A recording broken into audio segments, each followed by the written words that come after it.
তারা খাতা দেখতে পাচ্ছে না। ভাই দাঁড়াও, তুমি কি অযোগ্যর লিস্টে আছো? দাঁড়াও, তুমি কি অযোগ্যর লিস্টে আছো?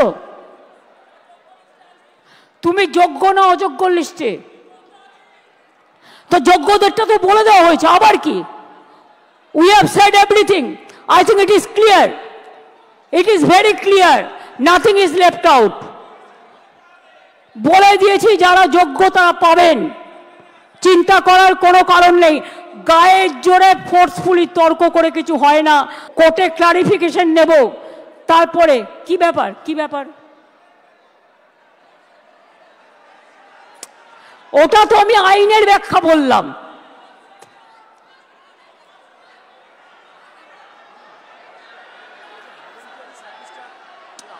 আরে ভলেন্টারিলি বলছি না, শুনুন, আমি কোর্টের ভাষা বলছি। Please understand, now we are under the court verdict and court judgement. আর আপনাদের রিপ্রেজেন্টেশন এখানে আছে।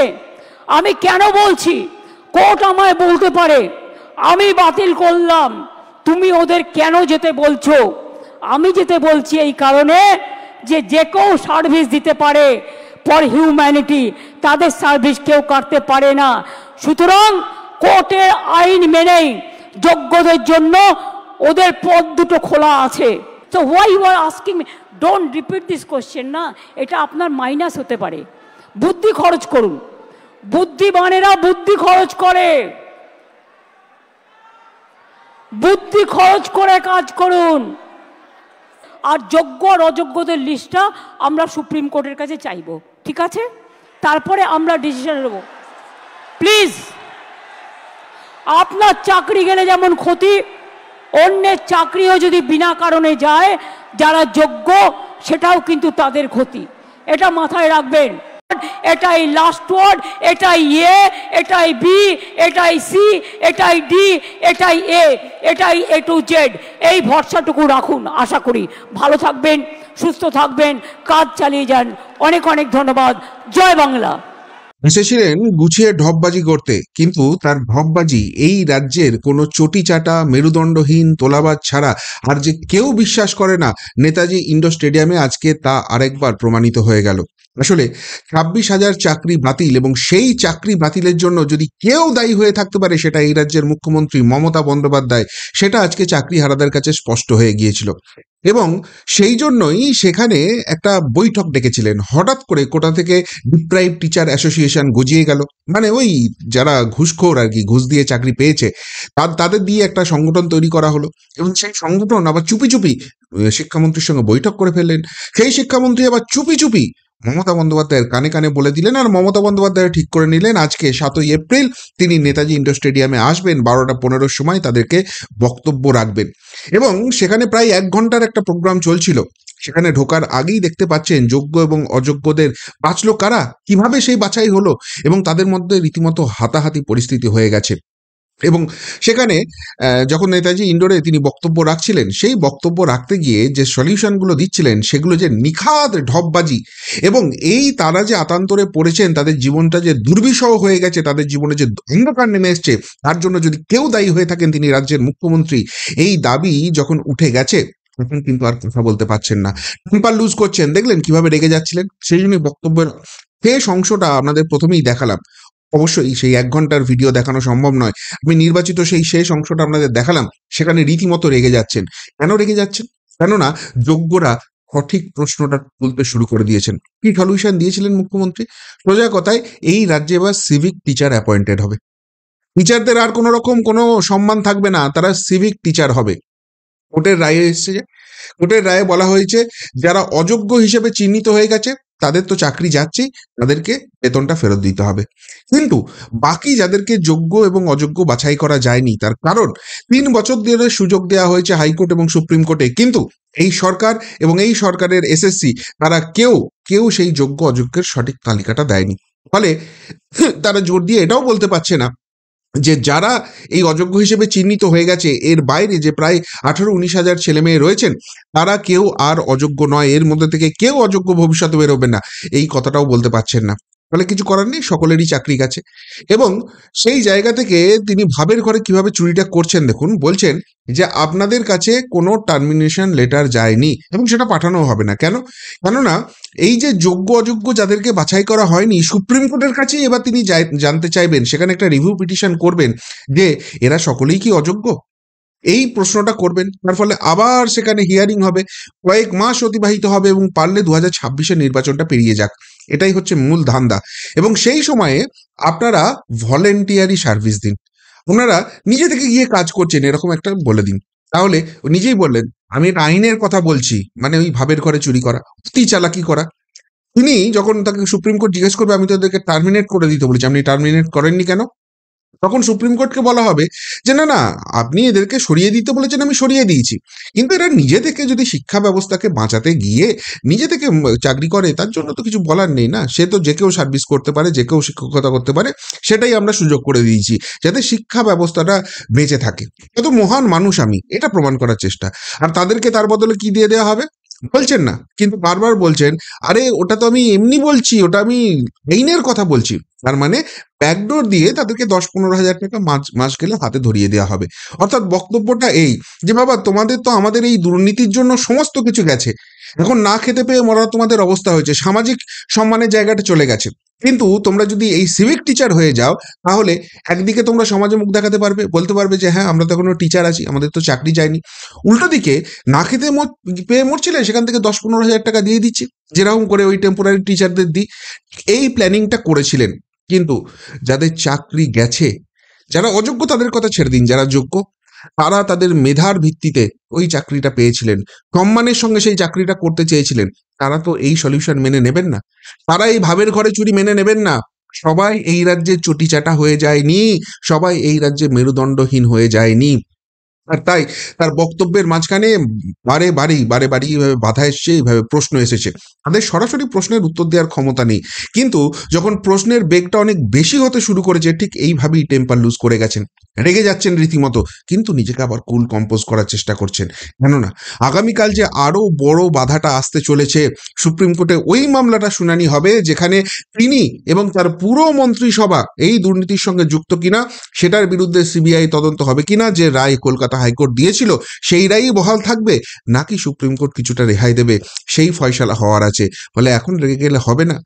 তার উপরে এই 26,000 যে যোগ্য, তাদের যে চাকরি গেছে, তাদের পরিবার পরিজন যেভাবে ফেসে যাচ্ছে, তাদের যে সামাজিক একটা ক্ষতি হচ্ছে, অর্থনৈতিক যে ক্ষতি হচ্ছে, তারা যে চূড়ান্ত মানসিক কষ্টের জায়গায় আছেন, এরা কিন্তু ভয়ঙ্কর স্টেপ নিতে পারে এবং সেই জন্য পুরো সরকারটা উল্টে যেতে পারে। আর সেই জন্যই আজকে ঢপবাজির নাটক করতে এসছেন। বলছেন যে এই যে রায় হয়েছে সেখানে কোনো খেলা হয়ে যায়নি তো। কি খেলা হয়েছে?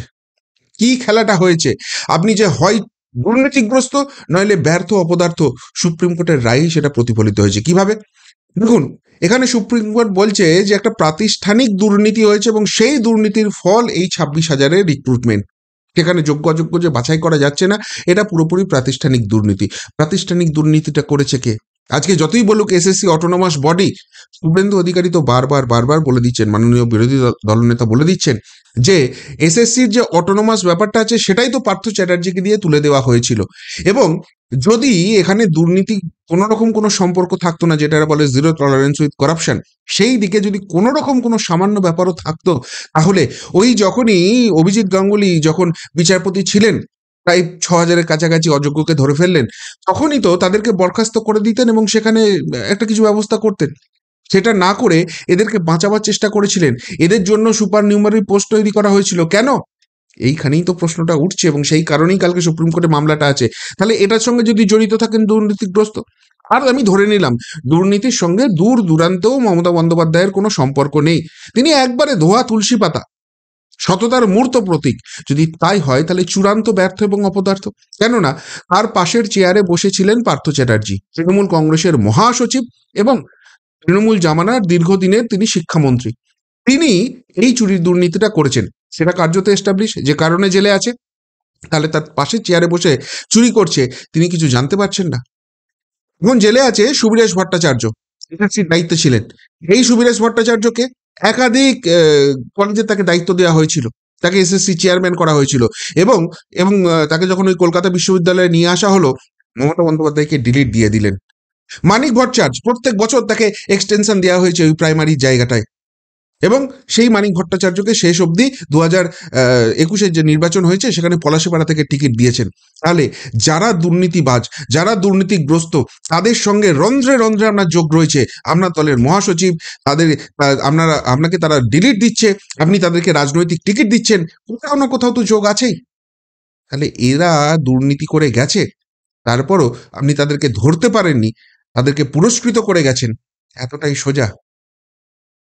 হয় আপনি এর সঙ্গে যুক্ত রয়েছেন, আর না হলে আপনি ব্যর্থ অপদার্থ, কোনো একটা মেনে নিতে হবে। আর এই জায়গাটাতেই কিন্তু ক্ষোভটা চরমে উঠছে। সোজা কথায় আজকে এই এক ঘটনার যে বকবকামি হলো, সেই বকবকামির নির্যাস হচ্ছে তোমরা সিভিক টিচার হয়ে যাও, এবং সিভিক টিচার হয়ে গিয়ে তোমরা বলো আমরা ভলেন্টিয়ারি সার্ভিস দিচ্ছি, আমরা এর জন্য সরকারের কাছ থেকে কোনো বেতন নিচ্ছি না। আর যেহেতু তোমরা এরকম মহান কাজটা করছো, সেই জন্য সরকার তোমাদের ঘুর পথে 10-15 হাজার টাকার মাস গেলে একটা কিছু পাওয়ার ব্যবস্থা করে দেবে। অর্থাৎ ভাবের ঘরে চুরি করা। শিক্ষা ব্যবস্থাকে বাঁচাতে আমি কত মহান কাজ করছি, পুরো সিস্টেমটাকে কোলাপস করে দিয়ে আর সরকার তার প্রশাসনের জন্য এই এই এই এই অপ্রতিকার জায়গাটা তৈরি হয়ে গেছে, এই করাপশনের জায়গাটা তৈরি হয়ে গেছে। আর সেই জায়গাটাকে ঢাকা দিতে এই জিনিসটা করছেন। মাঝখান থেকে কি মান সম্মান, অর্থনৈতিক অবস্থা, সমস্ত কিছু যদি ক্ষতিগ্রস্ত হয়, সেটা হচ্ছে এই টিচাররা। সেই জিনিসটাই তিনি করতে গিয়েছিলেন। আজকে তিনি বলছেন যে যোগ্য অযোগ্য এখানে তিনি বাছাই করে ফেলেছেন। আমরা যোগ্য কার্ডটা দেখতে পাচ্ছেন, সেই যোগ্য কার্ড দিয়ে এখানে ঢোকানো হচ্ছে। তাহলে এই যোগ্য অযোগ্য বাছাইটা করলো কে, কিভাবে হলো? যে পদ্ধতিতে এখানে যোগ্য অযোগ্য বাছাই করলো, সেইটা কেন হাইকোর্ট বা সুপ্রিম কোর্টে জমা দিল না? প্রশ্নটা সেইখানে উঠে যাচ্ছে। কিন্তু বাংলার মানুষ আজকে জেগে গেছে। এই ঢপবাজি দিয়ে, এই নাটকবাজি দিয়ে চলবে না। আলটিমেট লক্ষ্য ওটাই, যে করে হোক এটাকে এক্সটেন্ড করতে হবে, এবং এক্সটেন্ড করার পর 2026-এর যে বিধানসভা নির্বাচনটা আসছে সেইখানটাকে পার করে দিতে হবে।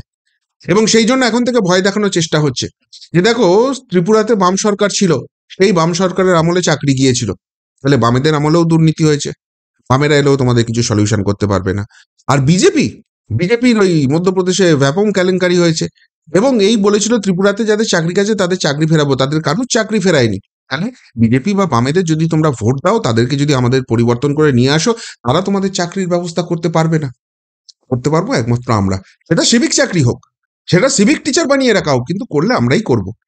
এই যে ঢপবাজি, এটা আর বাংলা মেনে নিচ্ছে না। আর সেই জন্য সমস্বরে এক রাশ ক্ষোভ নিয়ে আজকে কিন্তু নেতাজি ইন্ডোরে বারবার এই চিৎকার উঠেছে। আর সেই চিৎকারের মাঝখানে যতই নিজেকে কুল কম্পোজ দেখানোর চেষ্টা করুন, শেষে গিয়ে টেম্পার লুজ করেছেন। এবং শেষে যখন দেখছেন আর বিক্ষোভটাকে চাপা দিতে পারবেন না, আর এদের প্রশ্নের উত্তর দিতে পারবেন না, ঠিক এইভাবেই আমার প্ল্যান A to Z এইটাই করে জয় বাংলা করে পালিয়ে গেলেন মুখ্যমন্ত্রী। এভাবে পালিয়ে কতদিন যাবেন? যে মানুষগুলোকে আজকে এই চূড়ান্ত বিড়ম্বনার মধ্যে, হেনস্থার মধ্যে ফেলে দিলেন, ঢপবাজি দিয়ে তাদেরকে কি সামলাতে পারবেন? এবং পরিস্থিতি যা বলছে, এটা তো সবে শুরু হয়েছে। যে দুর্নীতির পাহাড় এই 14 বছরে বাংলাকে আপনার সরকার, আপনার প্রশাসন উপহার দিয়েছে, আদালতের রায়ে এক এক করে সমস্ত ডিপার্টমেন্টে এই জিনিসই আগামী দিনে ছবি হিসেবে সামনে আসতে চলেছে। এক একটা করে রায় বেরোবে, আর বাংলার মানুষের মাথায় আকাশটা ঠিক এইভাবেই ভেঙে পড়বে। কি বলবেন আজকে নেতাজি ইন্ডোরের প্রোগ্রাম নিয়ে? যেভাবে লাস্টে টেম্পার লুজ করলেন এবং কার্যত পালিয়ে গেলেন, সেই জায়গা নিয়ে যেভাবে যোগ্যরা যখন প্রশ্ন করতে শুরু করলেন উত্তর দিতে না পারা নিয়ে, এবং এদের জীবনটা এরকম দুর্বিষহ করে দিয়ে এখন ভাবের ঘরে চুরি করে এদেরকে সিভিক টিচার বানিয়ে দিয়ে ঘুর পথে বাংলা শিক্ষা ব্যবস্থাটাকে এইভাবে তিলে তিলে শেষ করা নিয়ে যদি কিছু বলার থাকে, অবশ্যই কমেন্ট বক্সে কমেন্ট করে জানাবেন। এখনকার মতো এখানেই শেষ করলাম। ফেরত আসছি নতুন প্রতিবেদন নিয়ে খুব তাড়াতাড়ি। ভালো থাকবেন, সাথে থাকবেন, পাশে থাকবেন। নমস্কার।